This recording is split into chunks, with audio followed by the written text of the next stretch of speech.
A única ordem escolhida é deixar para o Filipe o papel final. De resto, não pensámos em nenhuma ordem especial. Eu talvez comece pelo pastor Jonatas Figueiredo, à minha direita. Eu não quero levar muito tempo nas apresentações, mas gostava apenas, sobre cada um dos convidados, dizer duas coisas. No caso do pastor Jonatas Figueiredo, ele é pastor na Igreja Batista do Estoril e na Igreja Batista de Setúbal. E é para mim, permitam-me uma nota mais pessoal, mas é para mim desde a minha adolescência um exemplo e um modelo e se calhar arriscando também na palavra, mas um herói. E por isso, quando nós pensamos em chamar algumas pessoas para falar acerca dos evangélicos, o pastor Jonatas foi uma referência muito natural. Ele é muito importante para muitas pessoas que hoje fazem parte da Segunda Igreja Batista de Lisboa e por isso nós queremos dar-lhe 10 minutos para ele dizer aquilo que os evangélicos em Portugal estão a fazer bem e aquilo que os evangélicos em Portugal estão a fazer mal. Cada pessoa vai usar o púlpito durante esses 10 minutos e depois volta aqui e então no final teremos um tempo de conversa já todos juntos aqui atrás. Só última nota. Como já terão reparado, nós somos uma igreja batista que há algumas características, que há alguns momentos bate palmas, o que faz de nós uma igreja especial. E nós gostamos de receber as pessoas com palmas. Portanto, o vosso aplauso para o pastor Jonatas Figueiredo.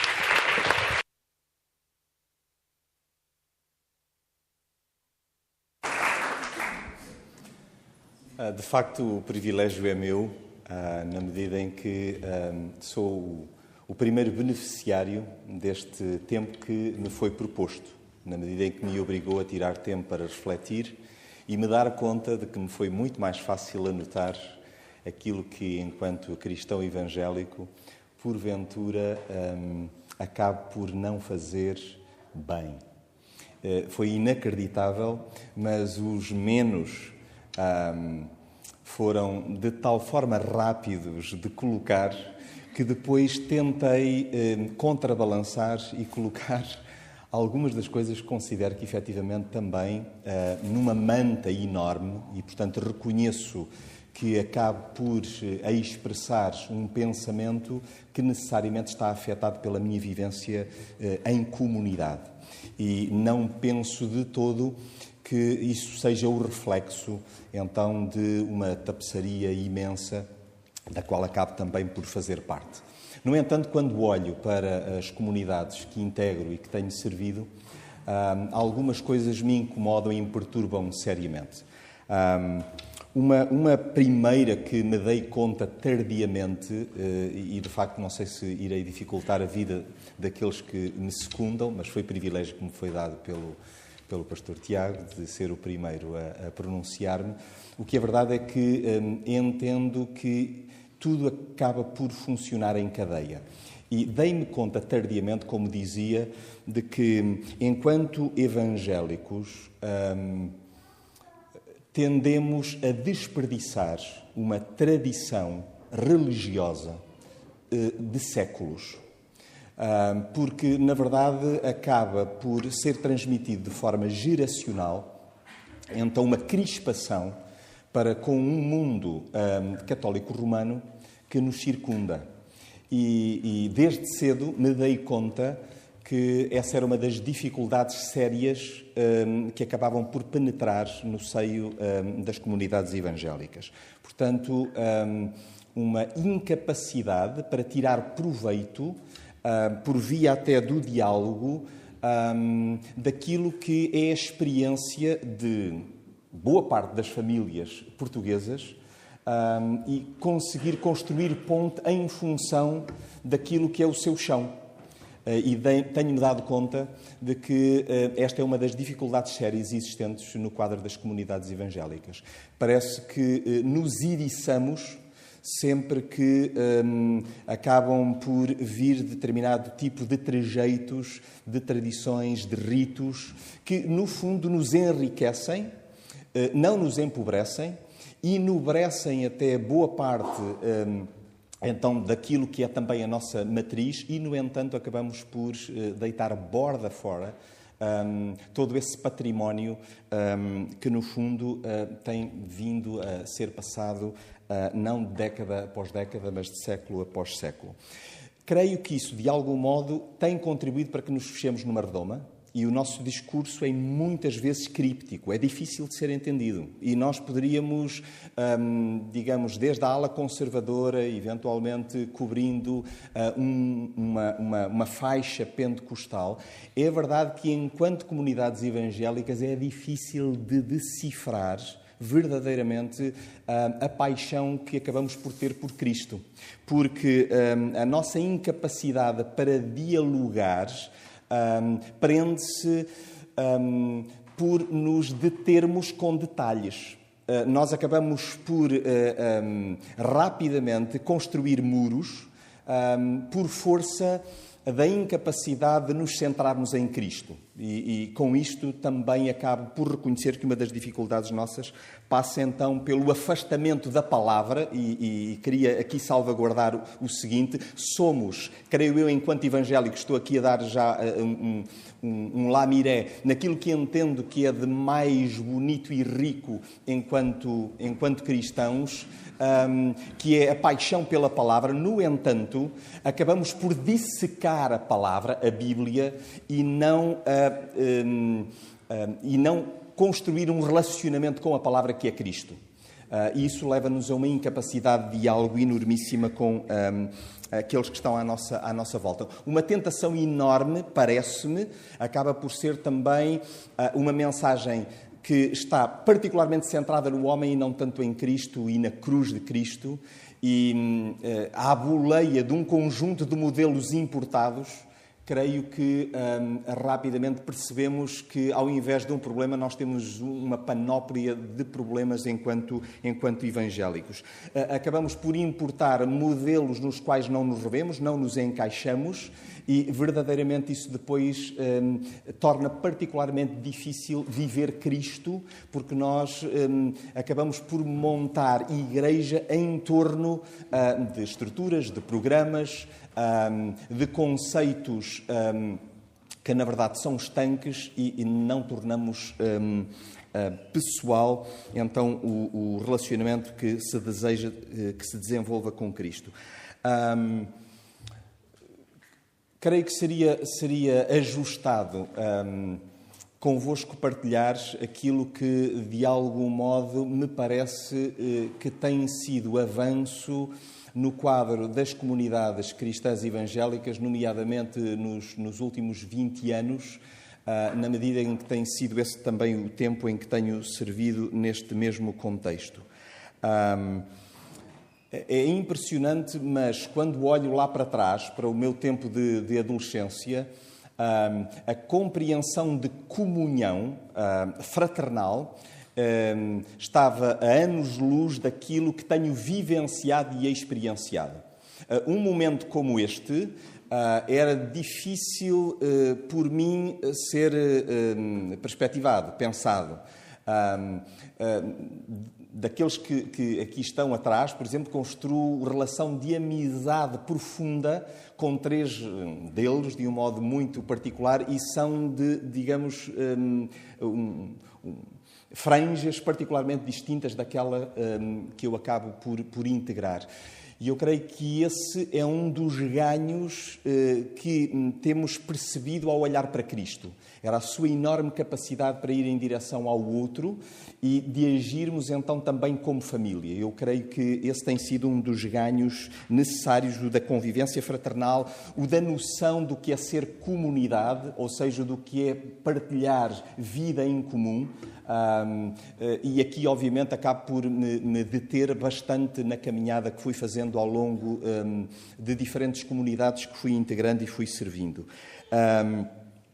Também me parece que um dos aspectos hoje cada vez mais notório no meio evangélico é a percepção de que nós temos de estar cada vez mais virados para a cidade. Ou seja, não enclausurados dentro, então, das nossas convicções, mas a paixão vivida por Cristo, podermos, então, dá-la a conhecer na medida em que queremos servir também a cidade de múltiplas formas. Portanto, deixarmos de viver em função do nosso próprio umbigo, mas construirmos relação, então, com o meio que nos envolve. Isto, parece-me, tem trazido cada vez mais um incómodo missionário que tem sido transversal, na medida em que é cada vez mais notório que dentro de franjas mais novas existe uma paixão imensa por servir o próximo na medida em que se percebe que se é amado por Deus. Esta é a experiência que tenho vivenciado na medida em que cada vez mais homens, mulheres, famílias, adolescentes, jovens têm um anseio mesmo por sair da teoria para a prática e então avançarem em direção ao outro. Isso, de algum modo, tem-se traduzido também no desejo imenso de alicerçar convicções que, por força de descontentamento no decorrer de décadas, tem sido notório no seio da degradação do conceito de família. E parece-me, atualmente, haver, digamos, um anseio enormíssimo de assentar vida familiar, então, fazendo de Cristo o pilar. Portanto, diria que, se por um lado o apego à palavra é notório, o apego à Escritura como um ganho maior, a dificuldade, parece-me, tem sido integrar isso, digamos que no viver diário e, a grosso modo, parece-me que serão, na minha ótica, então, aspectos a salientar como negativos e positivos no meio evangélico.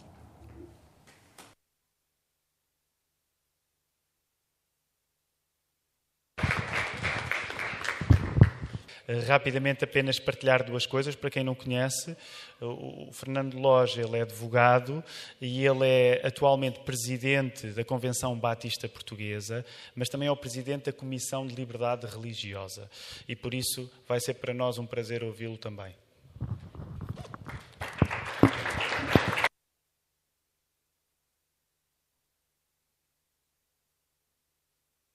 Muito obrigado. No final, depois os irmãos dirão se foi um prazer ouvir-me ou não. Mas é um prazer estar com todos nesta noite. Quero dizer que o que eu vou expressar é a minha opinião pessoal, não vincula em nada os órgãos de que eu faço parte atualmente e, portanto, é uma reflexão que trago fruto da minha observação da realidade, fruto de alguma reflexão que fiz depois do convite do Tiago. E quero dizer que, como somos todos muito críticos, os evangélicos, acho eu, de uma forma geral, não sei se isso ocorre fora das igrejas evangélicas, mas os evangélicos, de uma maneira geral, são muito críticos em relação a si próprios.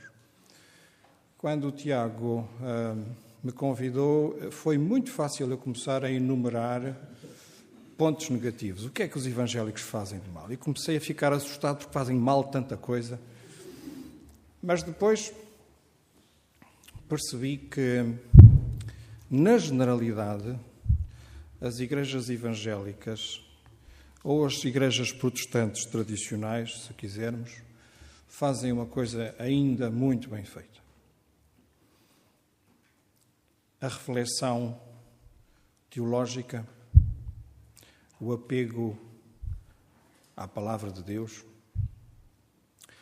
e o direito que cada um tem de abrir a Bíblia, lê-la e interpretá-la. Isto foi algo que foi conquistado com sangue, suor e lágrimas ao longo de séculos e é algo que temos feito bem e devemos preservar. Esse acesso pessoal à Bíblia na língua nativa é algo que nós talvez não valorizemos o suficiente. Talvez achem que eu estou a falar de uma bagatela. Mas o acesso pessoal de cada cidadão ao texto sagrado é um direito conquistado e que não pode ser desvalorizado. Os evangélicos, em geral, há algumas franjas do movimento evangélico que talvez já não se possa considerar, em boa verdade, comunidades evangélicas, mas o mainstream dos evangélicos promove a reflexão bíblica a nível individual e a nível comunitário. E por isso este é um património que nós temos e estamos a fazer bem na promoção da reflexão individual e coletiva. E por isso nós temos à nossa disposição um sem número de Bíblias anotadas, um sem número de dicionários e enciclopédias e comentários. E promovemos a reflexão coletiva, quer através dos sermões, quer através da escola dominical, que em algumas comunidades, infelizmente, vai desaparecendo. Mas este é um património e nós temos que preservá-lo. Porque, às vezes, aquilo que nós temos como que é precioso não é suficientemente valorizado e, como não é valorizado, deitamos fora. Mas se olharmos ao nosso redor, a ignorância em termos daquilo que é a revelação divina para a humanidade é qualquer coisa de assustador. E os valores que não existem na sociedade devem-se à ignorância da revelação divina à humanidade. E por isso, o conhecimento da palavra, a reflexão teológica é algo precioso que tem que ser mantido e promovido.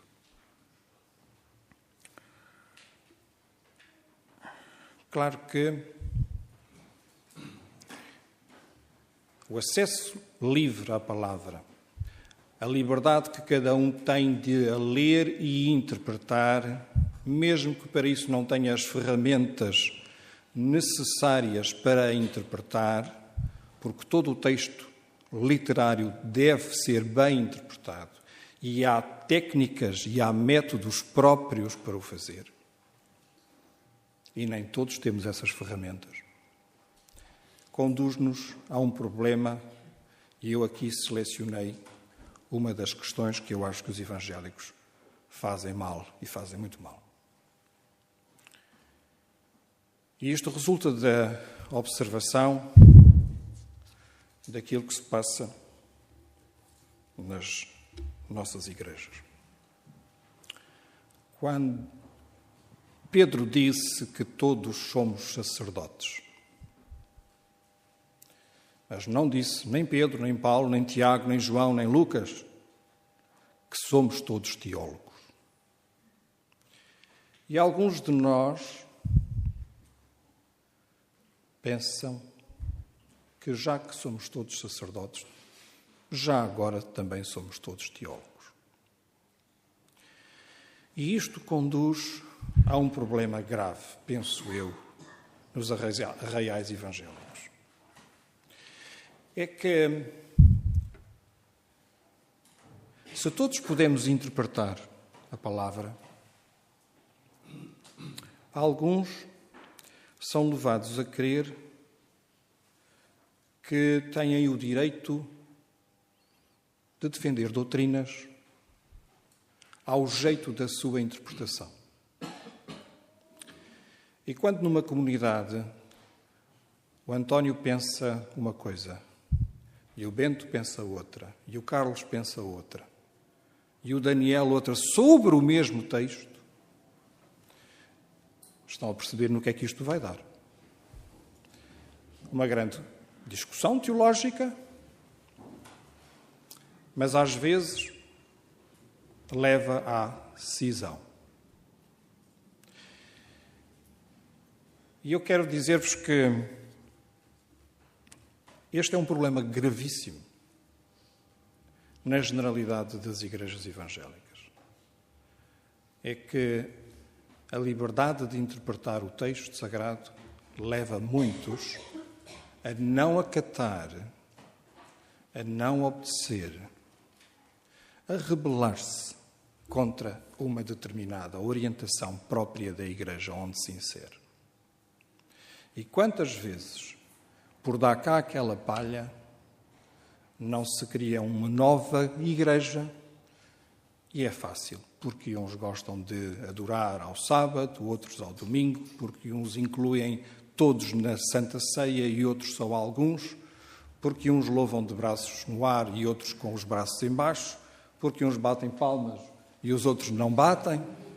E por dar cá aquela palha, isto é vergonhoso, mas por dar cá aquela palha, nós temos centenas de igrejas diferentes em Portugal, e eu vi uma estatística que não sei se é verdadeira, de que existe no mundo cerca de 30 mil igrejas, 30 mil que são de facto diferentes em pormenores. E à custa da liberdade de interpretação e à custa do amor ao detalhe, os evangélicos têm-se dividido, têm-se pulverizado. Isto só pode significar, em termos de eficácia, enfraquecimento, e em termos de imagem para o exterior, uma verdadeira catástrofe e uma vergonha. Porque se os irmãos evangélicos procurarem a opinião daqueles que nos olham, eles não compreendem, e eu também não, como é que a oração do Senhor Jesus, pouco antes de ressuscitar, Pai, que eles sejam um como nós somos um, é tão pouco valorizada nos nossos arraiais. E isto é motivo de reflexão. E se há coisa que nós estamos a fazer mal, de facto é isto. Não valorizamos o desejo profundo do nosso Senhor e Salvador de manter, na medida do possível, a unidade entre nós. Muito obrigado.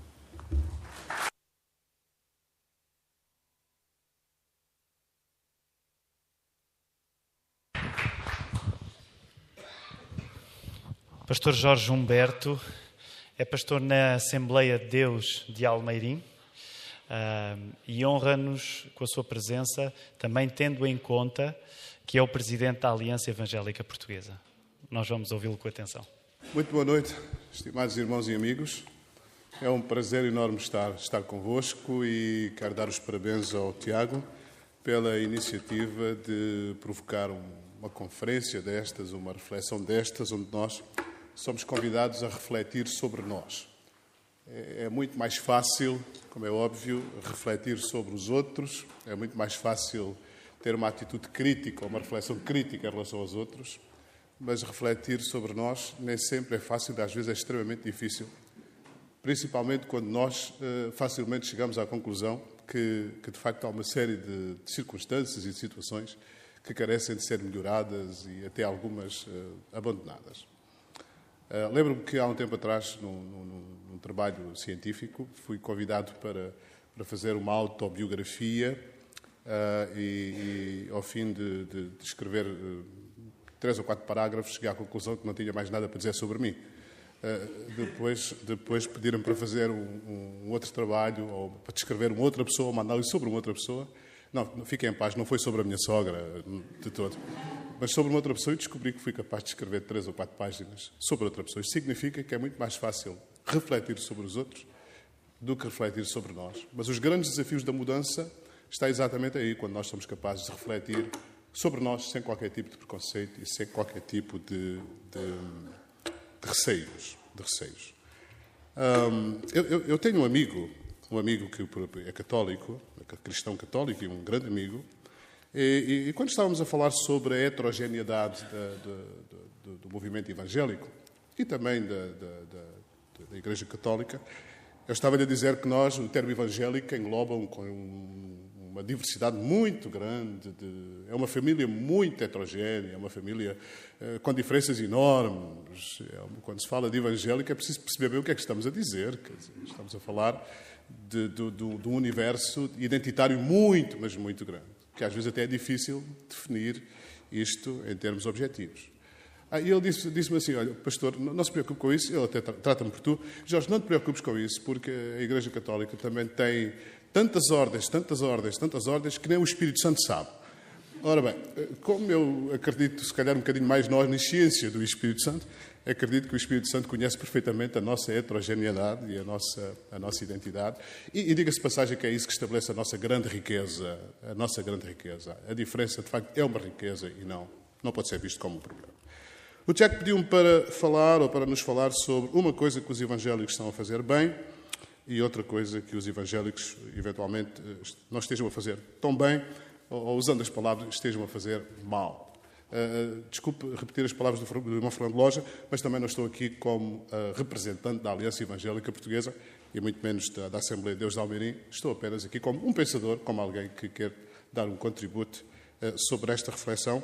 E desculpem se vos irei provocar. Talvez, na perspectiva positiva, não vos irei provocar, porque penso que é uma questão que os evangélicos estão a fazer bem, de forma organizada, menos organizada, de forma voluntária, com organizações, com associações ou não. Mas o que é verdade é que os evangélicos sempre tiveram um cuidado e uma atenção muito particular às questões de natureza social. Não há dúvida disso, e a nossa história fala disso. Mas nos últimos anos, devido à crise que o nosso país tem enfrentado, penso que são poucas as comunidades que não têm desenvolvido dinâmicas muito objetivas no sentido de ir ao encontro das necessidades pelas quais as famílias da comunidade e fora da comunidade têm vindo a passar.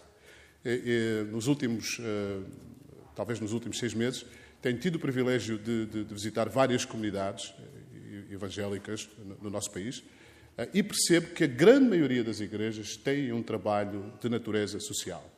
E percebo também que muitos desses trabalhos de natureza social foram criados nos últimos 4, 5 anos e que estão a ser uma resposta muito objetiva aos problemas, às carências. Em alguns lugares até há igrejas que em parceria juntamente com as autarquias estão a fazer um trabalho fantástico. E eu podia-vos falar da minha própria experiência em Almeirim. De facto, nós estamos a fazer um trabalho que é reconhecido pela autarquia, tem a ajuda da autarquia, o apoio da autarquia e neste momento, só falando da nossa realidade em termos de Assembleia de Deus, nós neste momento estamos a apoiar cerca de 60 a 70 famílias todos os meses e não são apenas com coisas essenciais, mas com coisas bastante substanciais, no sentido de ir ao encontro das suas necessidades. E quando eu olho para as igrejas ali à volta, percebo que todas elas criaram nestes últimos 5, 6 anos projetos para o encontro das necessidades que a sociedade tem vindo a enfrentar. E eu penso que isto espelha um pouco a realidade de todo o país. Todas as igrejas, de facto, se mobilizaram de forma organizada ou menos organizada para ir ao encontro daquilo que é uma tragédia, ou que foi uma tragédia, ou que está a ser ainda uma tragédia, pela qual muitas famílias portuguesas têm vindo a passar. Então, eu quero assinalar isso como alguma coisa muito positiva, além de fazer parte da nossa índole cristã, ter esta preocupação social com aqueles que estão desfavorecidos, com aqueles que, por circunstâncias, estão a passar momentos de pobreza, e a Igreja sempre teve essa atenção e, a meu ver, está a fazer isso muito bem. E é pena até que a comunicação social não olhe com outros olhos para aquilo que as comunidades estão a fazer, muitas delas sem qualquer tipo de subsídios governamentais, mas por uma paixão e por um altruísmo enorme, estão, de facto, a fazer um trabalho social notável. O aspecto negativo provavelmente será um pouco estranho eu falar disto, mas, no meu entender, penso que é importante. Há um sentimento, ou pelo menos uma prática, ou um contexto histórico em que o mundo de César e o mundo de Deus não se misturam muito. Com isto quero-vos dizer que nós, enquanto evangélicos, temos muita dificuldade em lidar com as questões de natureza política. Estou a falar da nossa realidade portuguesa. porque se nós olharmos para outras realidades, como por exemplo a Europa do Norte, Estados Unidos da América, países da América Latina, de facto as pessoas, os cristãos, têm outro entendimento em relação a isso. E provavelmente interpretam muito bem à letra aquilo que é decidido para nós não pode ser decidido sem nós. Mas nós, cristãos evangélicos, pelo menos a realidade portuguesa, daquilo que eu tenho observado e aquilo que eu tenho constatado, é que nós temos alguma dificuldade em ter uma maior intervenção política na nossa sociedade. Com isto eu não estou a dizer que a Aliança Evangélica Portuguesa, ou a Convenção Batista, ou a Convenção das Assembleias de Deus, devem, ou outras convenções, ou outras organizações quaisquer, devem ter uma filiação partidária. Não estou a defender isso. Mas penso que os cristãos devem verter para as suas opções políticas as suas convicções bíblicas. E penso que aí nós estamos a demonstrar uma presença e uma influência muito grande na nossa sociedade. Enquanto no espectro político as questões eram apenas de natureza se era menos Estado, mais Estado, então aí penso que, ok, cada um, de acordo com a sua consciência, se é menos ou mais Estado, se é direita ou esquerda, aí, sinceramente, não é uma coisa que me preocupe. A partir do momento em que as questões dos políticos deixaram de ser estritamente política e começaram a entrar na dimensão dos valores, obviamente que a nossa postura enquanto cristãos não pode ser exatamente a mesma. E dou-vos um exemplo sobre aquilo que eu vos queria dizer. Há um tempo atrás, houve alguém que teve uma conversa comigo e que me disse que a Aliança Evangélica Portuguesa, e agora falando da Aliança, que devia ser mais acutilante, devia ser mais interventiva, devia trazer pareceres sobre questões fraturantes da sociedade, como a questão da homossexualidade, como a questão do casamento entre pessoas do mesmo sexo e por aí fora. E eu disse-lhe, não, mas nós, a Aliança Evangélica, tomamos algumas iniciativas e fizemos alguns comunicados acerca disso e, de facto, não silenciamos a nossa voz. Mas, por exemplo, para mim faz muita confusão, e se isto é um espaço para nós falarmos sobre aquilo que é o nosso ponto fraco, faz muita confusão, por exemplo, e desculpe-se o ofender alguém, quando, por exemplo, alguém diz... com todas as letras, se eu for eleito Primeiro-Ministro de Portugal, vou criar um projeto de lei ou um decreto de lei em que possa possibilitar o casamento entre pessoas do mesmo sexo. E, para mim, acho muito estranho que cristãos evangélicos votem, por exemplo, num candidato que se afirme que tenha esse tipo de postura. Porque, para mim, eu não consigo perceber como é que um cristão evangélico vota num candidato que, à partida, diz que, se eu for eleito, eu vou criar uma lei que possa possibilitar o casamento entre pessoas do mesmo sexo. Porque, no meu entender, enquanto cristão, isso briga com os meus valores. E se briga com os meus valores, pode ser do quadrante do PS, do PSD ou de sítio qualquer, mas mais importante do que a esfera política são as minhas convicções.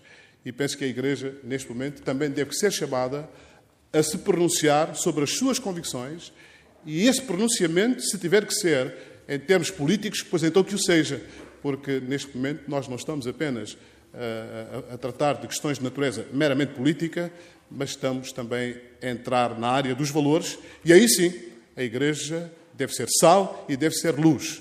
E a sal e a luz, vertendo para as suas opções políticas aquilo que são as suas convicções cristãs, aquilo que são as suas convicções bíblicas. Resumindo, de bem que os evangélicos estão a fazer as questões de natureza social, penso que sim, penso que estamos de parabéns, penso que as comunidades estão a fazer um trabalho excelente. De mal, estamos a admitir de questões de natureza política que têm a ver com valores, e aí, queridos irmãos, nada do que é decidido para nós deve ser decidido por nós. E como vivemos em democracia, devemos demonstrar as nossas convicções cristãs através do voto ou no exercício do voto. Muito obrigado pela vossa atenção e obrigado por esta oportunidade. Vamos ouvir o pastor Paulo Pedro Luvumba. Ele é pastor da Igreja da Ação Bíblica, em Sete Rios. também na margem sul, e o pastor Paulo Pedro, provavelmente para alguns mais atentos, sobretudo no último ano e nos últimos meses, tem sido das vozes mais destacadas por causa da iniciativa da ILC acerca do aborto. E por isso muitos de nós o temos conhecido também das suas intervenções corajosas, e é um privilégio para nós podermos recebê-lo a esta hora também.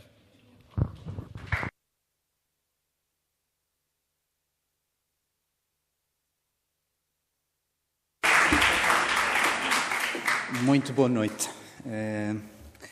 Muito obrigado pelo convite. Em 30 anos de cristão é a primeira vez que eu estou nesta igreja e digo para a minha vergonha.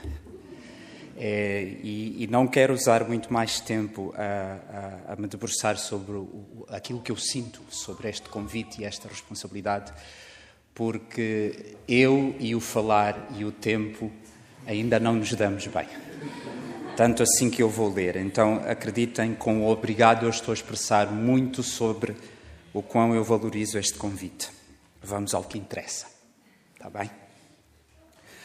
Por acreditar que esta é uma das coisas que os cristãos de tradição protestante evangélica em Portugal têm feito bem, eu quero assinalar a seguinte realidade. Há séculos,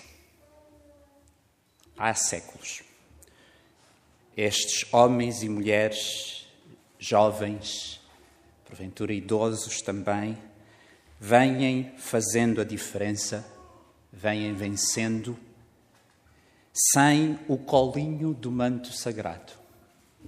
Eu repito a expressão. Os cristãos evangélicos em Portugal, há séculos que têm estado a vencer e fazem-no sem contar com o colinho do manto sagrado. Se não entendes o que eu disse, vais entender daqui a mais um pouco, espero eu. Nós, os evangélicos em Portugal, com as nossas esquisitices, porque nós, eu creio, temos uma imagem e um estatuto de esquisitos, com as nossas incoerências, com os tiros que muitas vezes nós damos nos pés, e ouvimos aqui alguns exemplos. Nós, os evangélicos, sendo tão fragmentados como somos, andamos há séculos a jogar fora de casa, estando em Portugal. Sim, o que eu estou a querer sugerir, ou o que eu estou a dizer, é que os cristãos em Portugal não contam, em muitas situações, com o apoio da população, não contam, em muitas situações, com o apoio institucional, certamente não têm o apoio da comunicação social.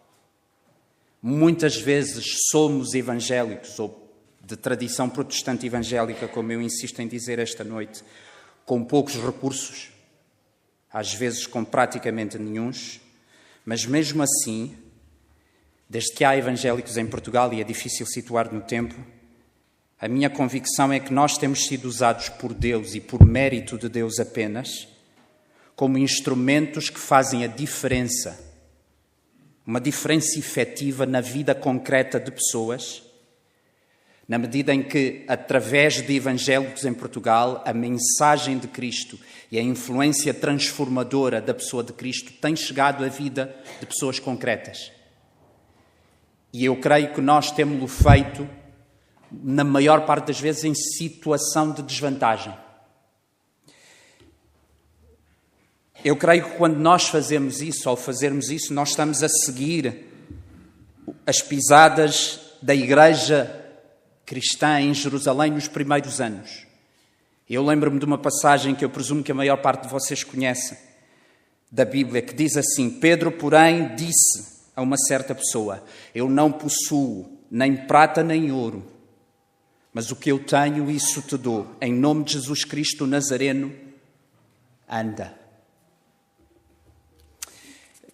Noutro contexto, eu usaria aqui algum tempo para olhar os detalhes desta passagem. Não é o momento nesta altura. Quando eu me pus a refletir sobre isso, eu lembrei-me, e eu vou dar alguns exemplos, correndo o risco de ser injusto com outros que eu não vou citar. Mas eu lembrei-me, por exemplo, de uma pessoa como José Dias Bravo, Procurador-Geral Adjunto. Aquele professor ou professora que tu tiveste, porventura no secundário ou na universidade. A mim marcou-me uma do 12º ano de Biologia. Aquele empregado ou aquela empregada. Aquele patrão, chefe de secção, Ou aquele empresário, como por exemplo, eu cito um que me é muito grato, porque são amigos pessoais, uma tal de Conservas Manã, na Conserveira do Sul, em Olhão. Aqueles estrangeiros a quem chamamos, a Bíblia chama missionários, que se tornaram tugas como nós, ou devo dizer como vocês, porque eu sou visita também, por causa de Jesus Cristo. Aquele dirigente, aquele responsável, aquele conselheiro, aquele ensinador da Bíblia, porventura aquele artista ou aquele desportista, aquela figura mais ou menos pública. Eu estou a falar de pessoas que tu conheces, que têm feito a história de Cristo na vida de pessoas. E a jogar fora de casa, muitas vezes com desvantagem. Eu lembro de ministérios como, por exemplo, a APEC, como a CEP, a Sociedade Bíblica, um sem número de lares para crianças, para jovens, para idosos, creches, centros de dia. Ministérios como a Ajuda Cristã, a Juventude, ou a ABLA, o Desafio Jovem, a Cruz Azul. Acampamentos feitos em edifícios ou instalações próprias das igrejas ou arrendados. Um programa da televisão como a Luz das Nações. Resultados concretos e práticos. E eu, quando pus, não foi por estares aqui, Fernando. A lei da liberdade religiosa. Casamentos que nós sabemos que estavam à beira de se destruir e pela intervenção de alguém, de pessoas evangélicas, felizmente foram restaurados. Aquela criança, aquele jovem, aquele casal, aquela família, aquela pessoa só, que são tocadas, que são transformadas. Livros, publicações várias, jornais, boletins, revistas. Pessoas que aprenderam a ler nas igrejas. Pessoas migradas, como eu e a minha família, que foram acolhidas, que foram ajudadas, que foram integradas. Sim, para mim é muito interessante falar dos imigrados da Síria, porque eu também fui refugiado político. Corram comigo, se faz favor. Adolescentes que melhoraram o seu comportamento na escola e em casa. O que eu estou a tentar dizer é que eu vejo de positivo na Igreja Evangélica em Portugal, que tem vindo a ser usada por Deus para fazer diferença efetiva na vida de pessoas, sem ter aquilo que eu insisto em chamar o colinho do manto sagrado. E porquê que eu insisto em usar esta expressão quando eu sei perfeitamente que a maior parte de vocês pode não me estar a entender? Aqueles que falam futebolês sabem do que eu estou a falar. Existe um certo clube em Portugal que dizem que tem 6 milhões de adeptos, que é levado ao colo nas suas vitórias. Há um estrangeiro que se referiu a este facto dizendo que eles são protegidos pelo manto sagrado. Então são levados ao colinho. Só que não se percam. Ao usar uma linguagem e uma referência de acontecimentos do mundo do futebol português recente, fazendo num contexto em que eu estou a falar para pessoas que não gostam de futebol, não percebem de futebol, eu fiz um erro idêntico àquele que, no meu entender, os evangélicos fazem com frequência. Falamos evangeliquez com quem fala português. Insisto, nós falamos evangeliquez com pessoas que falam português. Usamos uma linguagem de dentro quando estão a falar com pessoas que ainda são de fora. Com isso, fazemos com que aqueles que são de fora em relação à mensagem bíblica e à Igreja tenham ainda mais dificuldade em perceber uma mensagem que é importante, mas que já de si é estranha ao íntimo delas.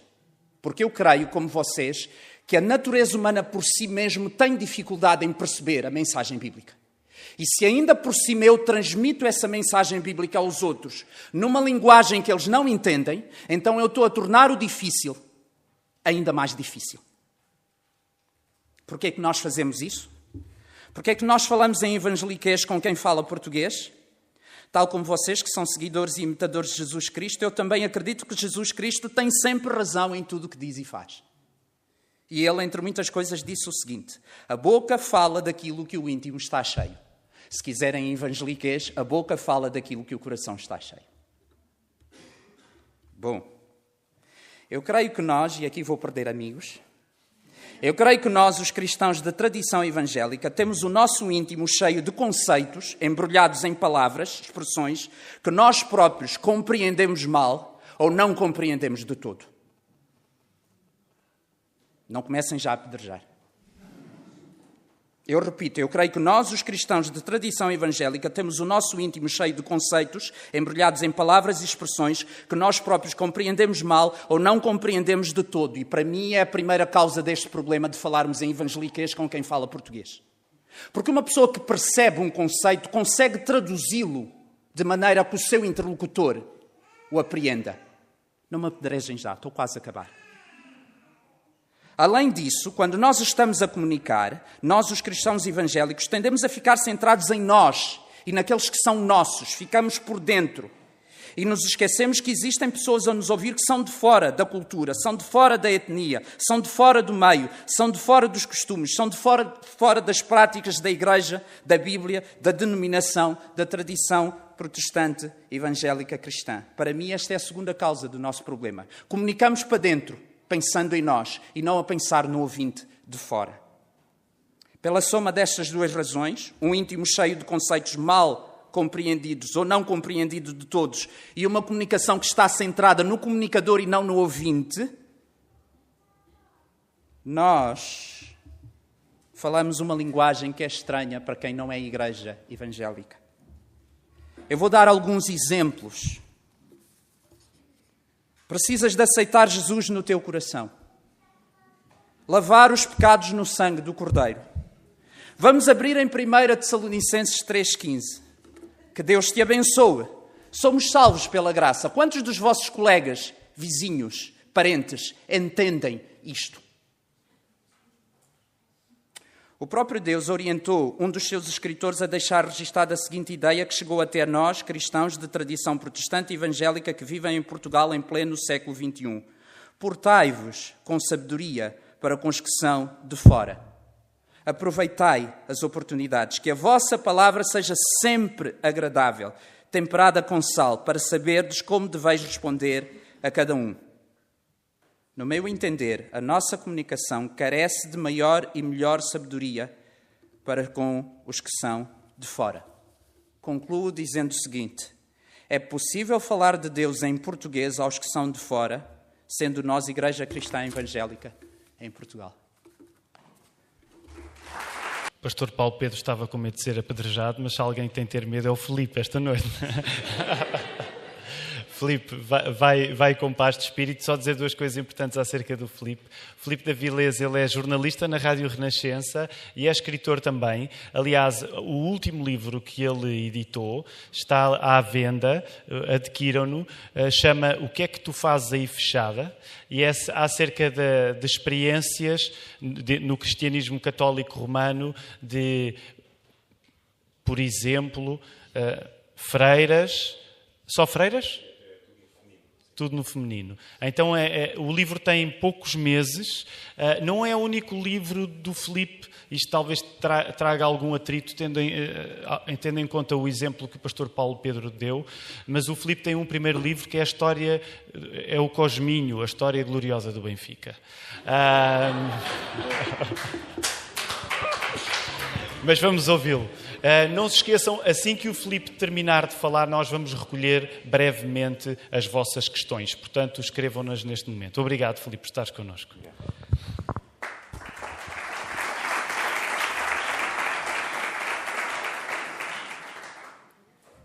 Vocês não imaginam como é estranho eu estar nesta posição, no púlpito.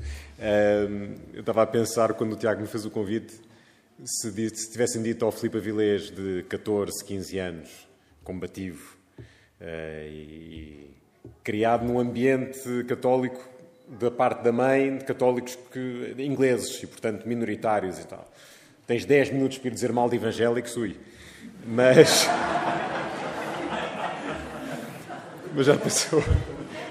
já passou muito tempo, portanto, acho que vou-me conseguir controlar. Então, eu tenho medo que tenham depositado muita esperança nas minhas palavras. Eu acho que a maioria das coisas que eu tenho para dizer aqui já foram ditas pelos que falaram antes de mim e também. Mas pegando no que eu acho que vários dos pontos que foram referidos, e começando pelo negativo, é sempre melhor acabar com o positivo, não é? Vários dos pontos negativos que foram referidos, eu resumiria num termo que eu diria que é uma mentalidade insular, que eu acho que é, para começar, é compreensível da parte dos evangélicos em Portugal, porque vocês de facto são minoritários, tendo em conta que a maioria dos portugueses são, pelo menos nominalmente, católicos. O que eu costumo dizer quando estou a falar também com pessoas de fora, eu tenho alguma atividade também a nível de diálogo interreligioso, portanto, com pessoas de outras religiões e que também, portanto, sentem-se, se calhar, ainda mais do que vocês, que são ainda assim são cristãos num país cristão, mas com muçulmanos, hindus, etc. E quando eles dizem, somos muito poucos e as pessoas... às vezes eu digo, atenção, que nós, católicos praticantes e que levam isto a sério, também não somos assim tantos. Sobretudo assim malta mais nova, né, nestas idades, eu participei sempre em movimentos juvenis católicos, também não somos assim tantos. Portanto, eu repito, é compreensível, mas esta mentalidade insular conduz depois a vários dos problemas de que já foram aqui falados. A linguagem, que de facto muitas vezes não é compreensível para quem está de fora, os tiques, a tendência para a pulverização, que de facto é exatamente como os que estão de fora vos veem, e temos alguma dificuldade em compreender isso. O pastor Jorge Humberto deu o exemplo do seu amigo que disse, na Igreja Católica também há uma grande variedade, e só para completar esse ditado, o que se diz são as 3 coisas que o Espírito Santo não sabe. Quantas ordens femininas existem na Igreja Católica, quanto dinheiro têm os franciscanos e o que sabem ou o que pensam os jesuítas. Portanto, são as 3 coisas. Mas a verdade é que eu, podendo ter uma opinião completamente diferente sobre muitas coisas que um católico, por exemplo, mais liberal, etc., eu posso estar na igreja com ele e comungar com ele e, portanto, estar à mesa com ele.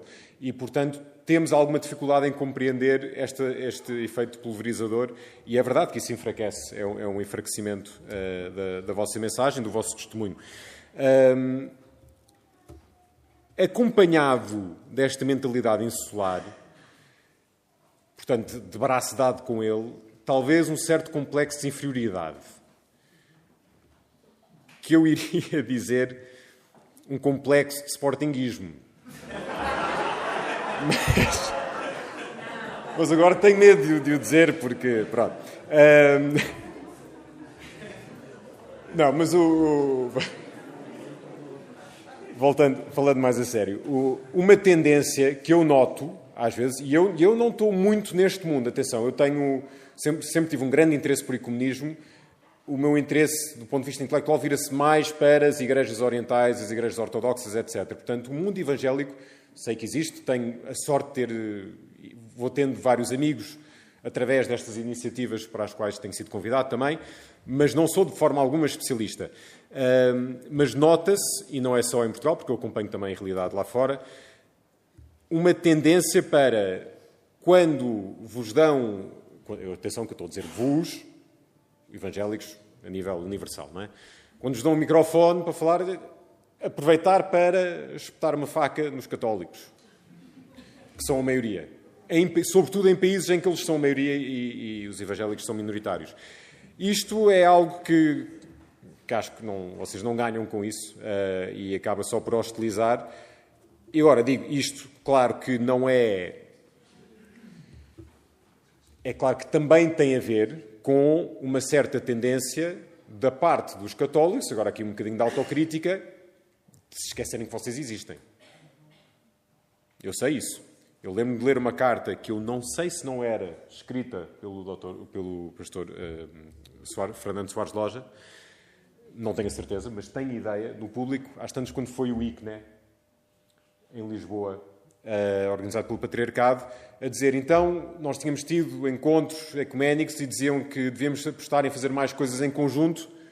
Nós não fomos sequer ouvidos, nem tidos, nem achados sobre este grande evento que houve em Lisboa. Então, afinal de contas, vocês fizeram do centro deste encontro uma procissão mariana e logo aí estão, se calhar, a perder uma oportunidade de nos terem aproximado. Claro que estou a parafrasear, mas o sentido da carta era este. Foi uma coisa que, na altura, que eu não estava tão ligado a este mundo, que me marcou bastante.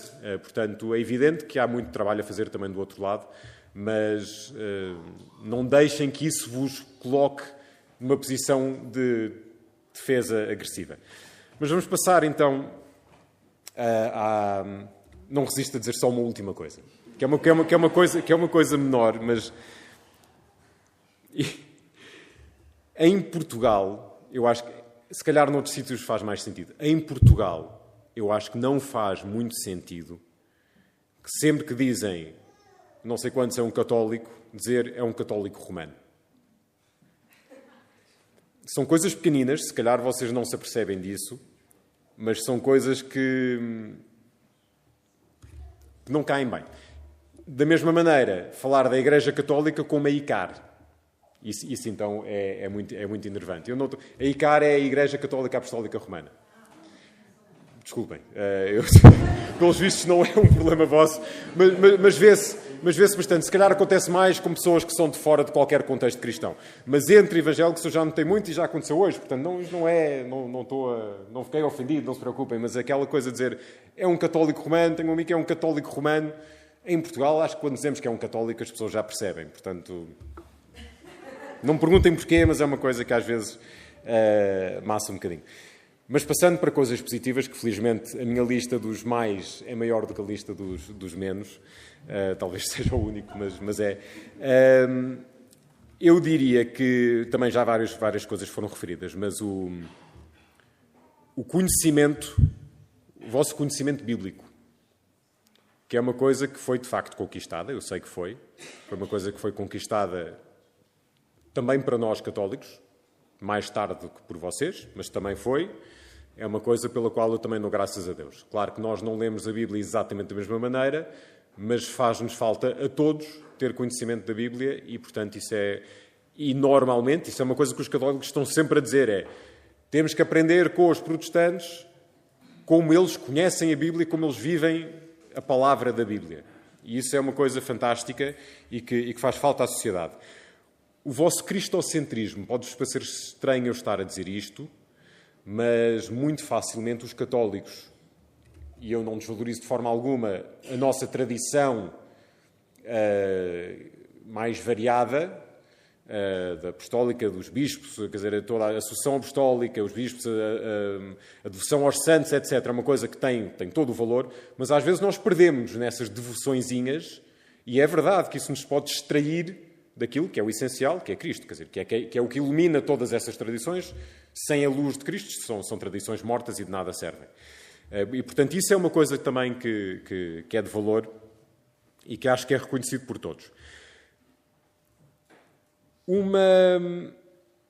Eu vou terminar com isto, devo estar a chegar, já devo ter ultrapassado, estou a chegar mesmo aos 10 minutos. Mais duas coisas. Sentido de comunidade.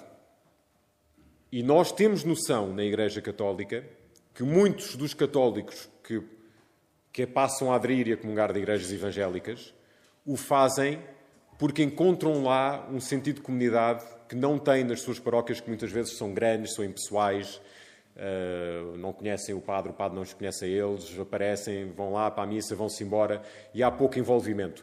A resposta católica a isso tem sido, ao longo dos últimos anos, os movimentos eclesiais e que têm funcionado muito bem. Mas esse sentido de comunidade é uma coisa muito rica, é uma coisa que se calhar deriva também do facto de serem minoria. Eu não sei se isto é assim em todo o mundo, mas com certeza que também é afetado pelo facto de serem minoria. Isso também deve ajudar, mas é um aspecto positivo. Mantenham-no e cultivem-no, diria eu. E termino com aquilo que para mim tem sido nos últimos anos um grande sinal mais para os evangélicos, e tem sido aquilo que me tem envolvido a mim mais neste mundo e que me tem trazido até aqui, que é a vossa capacidade de intervenção cultural. E quando digo vossa, eu não sei se isto é generalizado, tenho ideia que se calhar não é. Sei que a nível do trabalho, por exemplo, do Tiago, tem sido um trabalho fantástico nesse sentido, foi isso que me despertou. A nível musical, não só o Tiago, mas muitos outros músicos, e alguns estão aqui também hoje, que estão a conseguir penetrar em ambientes que, por natureza, são hostis, ou nós imaginamos que são hostis à mensagem cristã, ponto final, seja evangélica, seja católica, seja o que for. E fazem-no sem aquela coisa de estar sempre a martelar a mensagem de Jesus lá para o meio. Ou seja, são cristãos a atuar no mundo cultural. E isso é muito, muito importante. Quando eu entrevistei o Tiago da primeira vez na Renascença, ele disse, eu perguntei-lhe às tantas, então, mas já sentiste alguma vez que o facto de seres evangélico é uma vantagem? porque as pessoas estranham seres cristão, mas ele disse, não, eu sinto perfeitamente isso, e a frase que ele usou foi, as pessoas pensam, pronto, este tipo é assim meio estranho, é cristão, mas ao menos não é da igreja da minha avó.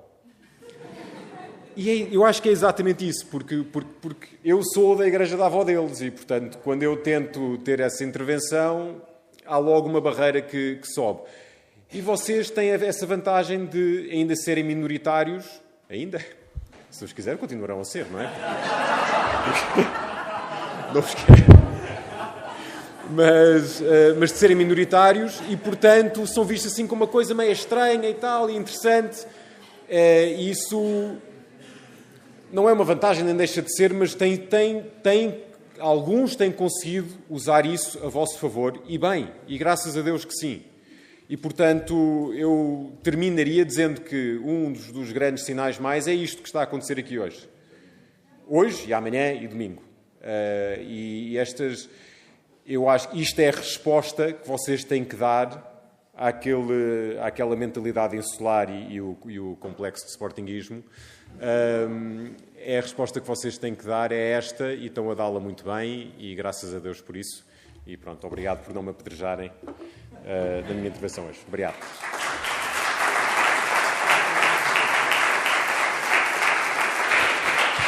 Primeira pergunta, vamos ser telegráficos. O que vos apraz dizer ao facto de sermos em Portugal, sermos, em nome dos evangélicos, neste caso, cerca de 1%, e no século XXI haver ainda tantas fações? Falou-se um pouco sobre isso, mas telegraficamente, o que é que se vos apraz dizer além do que já disseram?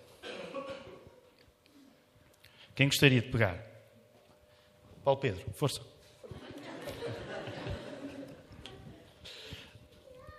Eu creio que já... O facto...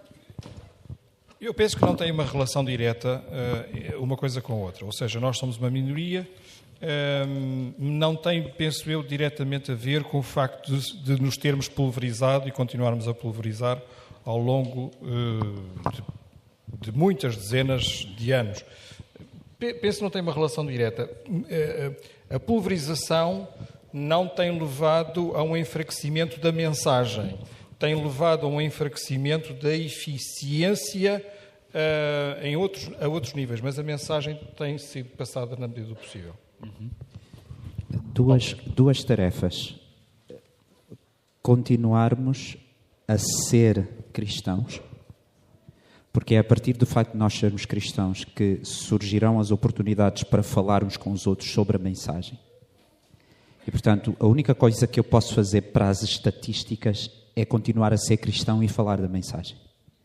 E continuamos a tratar dos aspectos negativos que nós já vimos aqui, dessa pulverização, dessa fragmentação. Há muita coisa que é responsabilidade nossa e que pode-se ajustar no convívio, na comunicação melhor, etc. São tarefas nossas e não basta olhar para as estatísticas, temos que fazer qualquer coisa. Próxima pergunta. A unidade teológica dos evangélicos exige que se imite o exemplo da Igreja Católica Romana? Bem, e deixo só aqui aproveitar. A razão pela qual nós convidamos tantas pessoas é para que eu não fale. Mas há uma coisa que eu não vou resistir em dizer ao Filipe, até o Filipe sabe, eu faço questão de dizer romano porque católicos nós também somos, no sentido de catolicidade, universalidade. Ele sabe que isto é uma discussão, ele veio aqui à minha igreja deixar-me esta, porque eu faço sempre questão de chamar católico romano, mas percebo o que ele quer dizer, mas precisamente para defender uma catolicidade que pertence aos evangélicos, por isso é que nós gostamos de dizer católico romano. Mas pronto, isto fica para o próximo fim de semana cheio. Mas quem gostaria de pegar nesta questão? A unidade teológica dos evangélicos exige que se imite o exemplo da Igreja Católica Romana? Força. Antes de responder a isto, mas alguém tem dúvidas que há um clube em Portugal que é levado ao colo? Se alguém tem dúvidas disso? Não perceberam? Vamos lá ver. A concepção teológica é fruto da reflexão. E a reflexão não pode ser vista com receio, seja em que enquadramento for. De forma absolutamente nenhuma. porque a reflexão é rica. A reflexão faz luz. A reflexão abre novas perspectivas. A reflexão abre novos caminhos. E nós estamos aqui hoje fruto dessa reflexão. Então, a reflexão não tem que necessariamente ser incompatível com unicidade, mas pode conviver, e com certeza que tem convivido com a diversidade. Aliás, alguém dizia que nas coisas que são essenciais deve de haver unanimidade. Nas coisas que são duvidosas deve haver liberdade de pensamento. Mas em todas as coisas deve de haver caridade.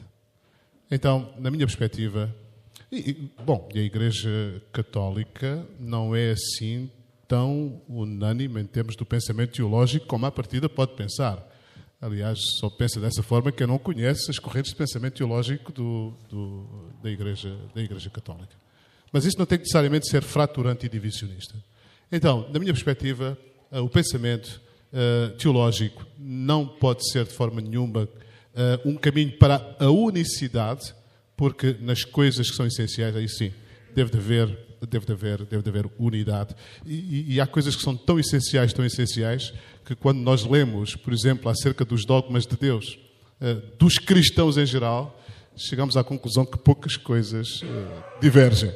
Talvez o que diverge mais é a questão da natureza da tradição e de outras coisas específicas do que propriamente da questão dogmática em si. Então, o dogma ou a reflexão teológica não pode, de forma nenhuma, convergir para a unicidade, porque a riqueza da reflexão é excelente por si mesma. Tiago, posso dizer só uma coisa? Força. Há margem para a diversidade de pensamento. O que eu lamento, sobretudo, é que tantas vezes as cisões e divergências resultam de más interpretações. Este é o maior drama. É que, como todos podem ler e todos podem interpretar, nem sempre as interpretações que daí resultam são boas. Nem sempre as interpretações têm fundamento no texto. Às vezes a interpretação é tão subjetiva e serve tanto determinadas conveniências que já não se pensa no que é que o texto diz. Este maior lamento é que há muita diversidade porque há má interpretação. De quem é a responsabilidade por não sabermos comunicar o Evangelho em português? Falámos na linguagem, o pastor Jontas começou por falar nisso, na linguagem hermética, e foi um tema desenvolvido quase por todos. De quem é essa responsabilidade? Pois, eu direi que, primeiramente, minha, não é? Quer dizer, na medida em que julgo que é uma tendência muito nossa de termos dificuldade em colocarmos-nos na roupagem do outro, imaginarmos o seu percurso, a sua história. Foi um dos aspectos que procurei salientar e depois acabou por ser também referido por outros, que é o não respeito pelo património e pelo percurso que cada um tem, e nessa medida creio que acabamos por nos aferrar àquilo que é nosso, e portanto a dificuldade de falarmos de forma inteligível, compreensível, consoante até os auditórios que vamos tendo. E por outro lado também julgamos, porque nos fechamos num conceito de partilha da fé num contexto de templo, de 4 paredes, somos particularmente pouco dados à partilha espontânea no quadro da nossa vivência. Quer dizer, o nosso relacionamento com Cristo, a nossa vivência cristã, que não é mais do que um relacionamento diário com Jesus, expressa-se muitas vezes até sem palavras. É importantíssimo que nós possamos pregar, e de quando em vez, quando necessário, usarmos palavras. E nem sempre acabamos por vivenciar a fé de uma forma compreensível. Creio que é a melhor forma de nós chegarmos ao outro, é demonstrarmos o amor que, para todos os efeitos, experimentamos num contexto diário, na nossa relação com aquele que não vemos e que é importante depois vertermos no relacionamento com aqueles que vemos e com quem lidamos. Isso é o que as pessoas entendem, não é? Isso é o que um vizinho, um colega, mesmo aquele que porventura é avesso à espiritualidade, acaba por entender. De facto, é a tal linguagem do amor, não é? Deixas-me só dar uma colherada. Eu dividiria assim: 80% da responsabilidade é nossa, dos comunicadores formais nas igrejas. Porque nós estabelecemos um modelo. E, portanto, se nós tendemos a frequentemente falar evangeliquez, as pessoas na igreja vão apanhar esse tique. Portanto, 80% da responsabilidade é minha, nesse sentido. É nossa, dos comunicadores da mensagem. Eu poria 15% naqueles que têm mais quilómetros na fé. Porque eu creio que são os que a seguir estabelecem exemplo também nas comunidades. Os que são mais experimentados na fé, os mais novos, vão olhar para esses. E, portanto, quando se fala com Deus, fala-se com aquelas palavras e aquela construção de frases tão pomposas, deve ser só assim que Deus entende. E os outros vão começar a imitar. E depois, às tantas, aquilo entra. Por fim, sobra 5% que eu diria é minha e tua enquanto mensageiros, porque se nós evangelizássemos ou se nós falássemos do Evangelho mais frequentemente da forma que o Jonathan estava a dizer, nós íamos perceber que as pessoas não entendem. Íamos ficar com problemas. Só que como fazemos-lo pouco, não nos damos conta que não funciona. Mas 80% da responsabilidade é minha, é nossa, dos comunicadores. Estamos a dar um mau exemplo. Nesse sentido, há aqui uma pergunta muito simples, mas talvez ela fosse útil, tendo em conta que todos nós assumimos que partilhamos o mesmo entendimento acerca do que é ser evangélico. Ora, uma das perguntas que mais se oferece e que está aqui escrita é: na vossa definição, quem são os evangélicos? Se tivessem a dizer numa frase, é difícil, mas o que é que nós estamos a falar quando falamos acerca de evangélicos? Filipe, naturalmente estás à vontade para responder. Pois, obviamente que para mim confunde-se com o conceito de cristão. E, portanto, eu creio que, olhando para a palavra que é Cristo, ser cristão é efetivamente ser um seguidor, ser um imitador. Portanto, é alguém que percebe que aquilo que Cristo por ele fez não só o resgata, não só o apaixona, o consome, que o leva a dar-se e, portanto, a seguir. Portanto, tenho mesmo dificuldade em ter um conceito distinto do que seja propriamente o evangélico. Portanto, é um cristão e é um seguidor. Alguns de nós poderemos pensar, bom, isso não me diferencia muito, eventualmente, de outros ambientes do cristianismo, mas eu acho que temos andado arredios e confesso-vos que eu pessoalmente tenho muita dificuldade em apresentar-me como evangélico. Eu prefiro de longe, efetivamente, assumir-me como um cristão e um seguidor e um imitador. Pessoalmente, creio que faz muito mais sentido. Eu diria que teríamos que ir às origens e à reforma, e mesmo que nem todos saibamos as teses que Lutero afixou, mas as teses não eram só dele, também vinham de trás e também foram desenvolvidas. Mas há teses que são fundamentais no movimento evangélico, como sola scriptura, sola gratia, etc, etc. Estamos a falar evangeliquez, mas, de facto, há teses que são fundamentais no enquadramento da mentalidade evangélica. E eu, portanto, diria que é fácil separar entre um evangélico, um católico, um ortodoxo e um copta, aferindo por este padrão, digamos assim. Eu acho que provavelmente haverá um caminho mais fácil de definir o que é um evangélico, e aconselhava a todos a irem ao site da Aliança Evangélica Portuguesa, está lá a declaração de fé, e a declaração de fé é muito clara sobre aquilo que é ser um evangélico. E são só 11 teses. Está a ser trazida a questão do nosso relacionamento enquanto evangélicos com o conhecimento da nossa história. E já a questão da história foi colocada hoje. Uma das perguntas pergunta isto: como recuperar a perda das tradições de séculos, se as mesmas são apenas assumidas pela Igreja Católica? o que diriam? Eu comecei a ler há uns meses um livro sobre os mártires e eu fiquei impressionado por isto. É que eu, antes de começar a ler o livro, eu achava que o São Justino mártir e o São Crisóstomo e centenas de cristãos que deram a sua vida em testemunho da sua fé eram católicos. Mas, de facto, olhando para o seu exemplo, nós temos que perceber que eles eram cristãos.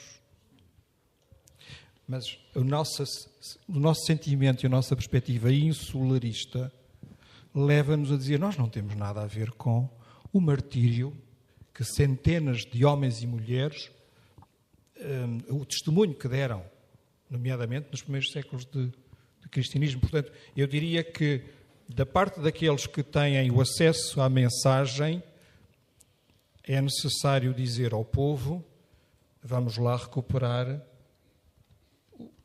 a história da Igreja desde os seus primórdios. Essa também é a nossa história. Desculpa. É quase uma verdade dita de La Palice, é tão evidente que eu vou dizer: o relógio não foi feito para avaliar aquilo que é bom e que é mau. O relógio pode servir para distinguir aquilo que é recente e mais antigo, mas não é necessariamente bom e mau. Como preservar o que há de bom nas tradições? Se calhar nós precisamos de ter uma melhor relação com o que é antigo, inclusive com as pessoas de mais idade na igreja. Nós temos o privilégio de ter em Sete Rios um irmão que tem 93 para 94 anos e vai ao culto de autocarro. E cada vez que eu penso naquele homem, impressiona-me, porque aquele homem segue os caminhos de Deus desde a sua adolescência. E isso tem que infundir em nós respeito. E não a ideia de que está ali um peso, algo incómodo. Porque se começamos com uma má relação com os idosos, vamos ter uma má relação com o que é antigo. E há muito de valor no que é antigo, inclusive o sentido de identidade das tradições. Nós precisamos de resgatar uma melhor relação com aquilo que é de mais idade e por aí começamos a fazer um caminho mais interessante. Porque vai, por exemplo, na música. Lá porque se cantava num ritmo 4x4 e só com piano. Mas está lá a mensagem. Está lá e aquilo mexeu com vidas. E que Deus nos dê a nós a graça de chegarmos aos 94 anos e ainda irmos ao culto de autocarro. Está ali qualquer coisa de muito valor que nós, os jovens, os miúdos como eu, temos que aprender. Dizem que não é, a morte é um dos grandes niveladores sociais, não é? Porque toca a todos, ricos e pobres. E é fantástico como as coisas que nós às vezes pensamos que são importantes, vemos a sua real importância quando à luz da morte. E o exemplo dos mártires, que o Fernando estava a dizer, é isso. Esses mártires em particular, e não só, e toda uma tradição até à Reforma, é também património vosso, é património comum. Também não podem deixar que ninguém vos negue isso. Mas não é preciso olhar para trás. E fazendo agora a ponto com a primeira pergunta da unidade teológica, o Papa Francisco, uma das suas frases mais felizes, acho que desde que ele foi eleito, é o termo ecumenismo de sangue. Aqueles que estão a ser perseguidos e mortos na Síria e no Iraque, ninguém lhes pergunta se são evangélicos, se gostam das teses de Lutero, se não gostam, se são católicos, se gostam de Nossa Senhora ou se não gostam. São da cruz? São da cruz e é para matar. E, portanto, as discussões teológicas e essa fragmentação, eu às vezes sinto que é enriquecedor. A discussão teológica, obviamente, é enriquecedora, mas é um privilégio dos que dormem tranquilos na sua cama. Isso é importante lembrar. Esta é uma questão que para mim faz algum sentido perder algum tempo sem sair fora da ordem, mas a questão da tradição. De facto, o conhecimento histórico é de uma riqueza incalculável. Conhecer a nossa história, conhecer os mártires, conhecer os pais da Igreja, a patrística, por aí fora.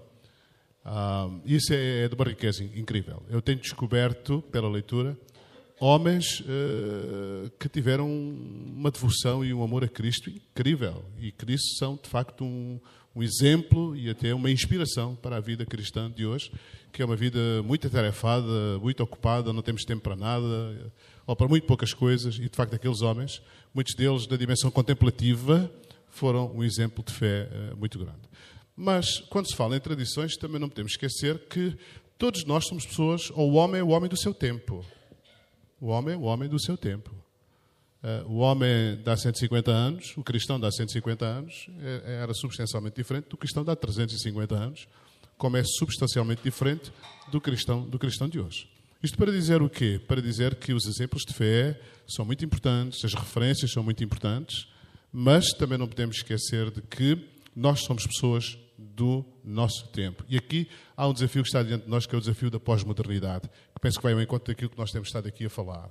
Ou seja, a capacidade de vivermos uma espiritualidade e uma vida cristã nos dias de hoje que seja relevante para as pessoas de hoje.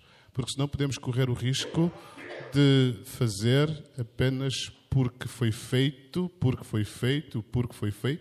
mas não perceber muito bem o significado daquilo que se está a fazer. E isto leva para uma história que eu conto em 30 segundos, de que uma mãe ensinou uma filha como é que se cozinhava um ganso. Aquela parte, como se cozinhava um ganso. E ela ensinou a filha e no final cortava um bocadinho do ganso e punha a assar no recipiente ao lado. E a rapariga ficou muito confusa. Mas porquê que isto não faz sentido? Então, se pode cozinhar tudo junto, porquê que corta aquele bocadinho? E ela disse, olha, foi assim que a tua avó me ensinou. E então, se ela me ensinou assim, é assim que é feito. Só que a avó ainda era viva. E ela foi perguntar à avó porque que tinha que cozinhar daquela forma. E a avó disse, olha, desculpa, mas foi assim que me ensinaram, por isso eu não vou adulterar a receita, porque foi assim. Só a tua bisavó é que pode explicar de forma diferente. E era viva a bisavó. Era viva. Claro que nós não temos essa sorte, mas era viva. E ela foi perguntar à bisavó e perguntou-lhe, olha, mas porquê que cozinham assim, cortam um bocado e tal, coitadinha, já ouvia muito mal. E ela disse, pois é que no meu tempo os fogões eram muito pequenos, então tinha que se cozer à parte. Quer dizer, tinha que se cozer à parte porque o fogão era pequeno. Então a questão da tradição é interessante, mas também temos de ter cuidado, porque senão podemos estar a cozer à parte uma coisa que já não faz sentido cozer. Nós continuaríamos aqui, mas somos obcecados com horários. Eu quero colocar-vos uma última pergunta. Os batistas são assim.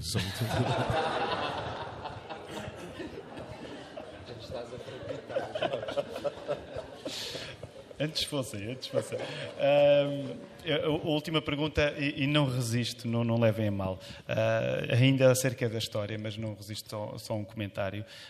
A nossa ignorância da história é uma ignorância acerca de nós próprios, no sentido em que, quando os reformadores começam a escrever coisas, eles vão para a história, eles não rejeitam a história. O protestantismo é fundado nos reformadores a irem para os pais da Igreja, a irem, e, portanto, na sua divergência com o catolicismo, era uma divergência histórica, não era uma divergência de rejeição da história, era precisamente o contrário.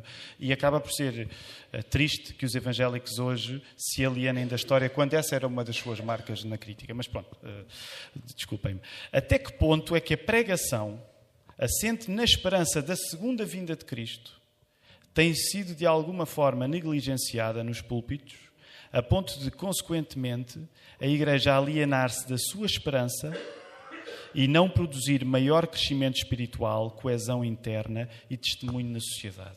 Independentemente das nossas posições catológicas, eu acho que esta é uma pergunta que nos aponta para o futuro. É uma boa pergunta para nós terminarmos. O que é que me diriam? Eu gostaria de ouvir telegraficamente todos, se fosse possível. Começo eu.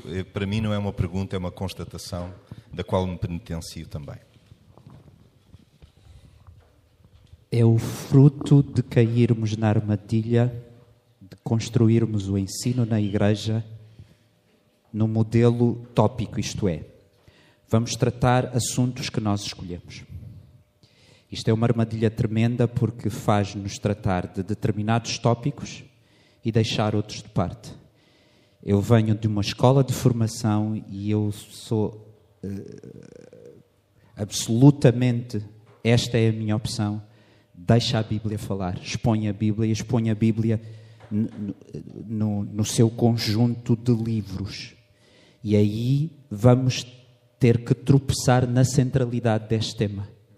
E aí eu creio que nós nas igrejas estamos a pagar o preço altíssimo das chamadas pregações tópicas por assuntos escolhidos por alguém e não deixar a Bíblia falar. E é um preço caro, porque concordo completamente com a construção da pergunta. Estamos a viver alienados de que isto não acaba aqui, vem lá qualquer coisa.